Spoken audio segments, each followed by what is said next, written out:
రాష్ట్రంలో ఖాళీగా ఉన్న ప్రభుత్వ భూముల్లో బీసీ హాస్టళ్లు నిర్మించాలని డిమాండ్ చేశారు బీజేపీ రాజ్యసభ సభ్యుడు are Krishnaiah.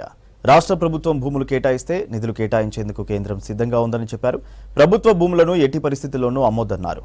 Hyderabad Indira park dharna చౌక్లో Telangana BC విద్యార్థి సంఘం అధ్యక్షుడు వేముల రామకృష్ణ ఆధ్వర్యంలో నిర్వహించిన ధర్నాలో పాల్గొన్నారు ఆర్ కృష్ణయ్య. చదువు పూర్తయిన తర్వాత కూడా బీసీ విద్యార్థులకు 2 ఏళ్లు హాస్టల్లో కొనసాగే అవకాశం ఇస్తే కోచింగ్ తీసుకోవడానికి వీలవుతుందని చెప్పారు. ఈసారి వదిలేది లేదు. రాష్ట్ర ప్రభుత్వం మొన్న ఏమేసింది, గచ్చిబౌలిలో 400 ఎకరాలు, అదేవిధంగా రేస్ కోర్స్ లో మలక్పేటలో 170 ఎకరాలు ఉంది. సెంట్రల్ జైలు పక్కకు గవర్నమెంట్ ల్యాండ్ ఉన్నది 100 ఎకరాలు, ప్రింటింగ్ ప్రెస్ దగ్గర 50 ఎకరాలు, మలక్పేటలో 50 ఎకరాలు ఉన్నాయి. ఉస్మానియా యూనివర్సిటీలో 100 ఎకరాలు ఉన్నాయి. మా హాస్టల్ హైదరాబాద్ లో 100 హాస్టల్ ఉన్నాయి, కాలేజ్ హాస్టల్. ఒక్కదానికి కూడా సొంత భవనం లేదు. దాదాపు 70 గురుకుల పాఠశాలలు ఉన్నాయి, ఒక్కదానికి కూడా సొంత భవనం లేదు. ఎమ్మెల్యేలకు సొంత భవనం, మంత్రులకు సొంత భవనం, ఏ దానికి కూడా అద్దె భవనం లేదు.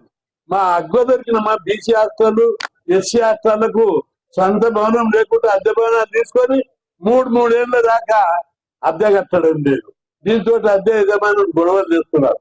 అందుకే ప్రభుత్వాన్ని డిమాండ్ చేస్తున్నా, ప్రభుత్వ స్థలాలు అమ్మొద్దు, ఆ స్థలాలు మా హాస్టళ్లు గురుకులాలు కట్టేయాలి అని చెప్పి డిమాండ్ చేస్తున్నా. మనం పోరాడి డిశ్చార్జ్ పెట్టిస్తున్నాం. నేను మంచిగా పెట్టుకున్నాం, మాకు బిల్డింగ్ రావాలని చెప్పి మనం పోరాడితే 3-4 సార్లు ఇట్లా ధర్నా చేస్తే రేవంత్ రెడ్డి తప్పనిసరి దిగి వస్తాడు.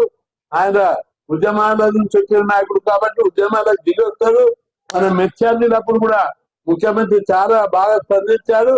కాలేజ్ హాస్టళ్లకు నేను 2000 చేస్తే దారనుకున్నా, అడిగారు ఎంత చేయాలి కృష్ణ అని అడిగారు. 2000 అన్నాడు. అప్పుడు సీఎం అన్నారట 2000 కాదు, నేను నీకు 100 ఎక్కువ చేస్తా అన్నాడు. అట్లా ఇప్పుడు కూడా బిల్డింగ్ అన్నిటికీ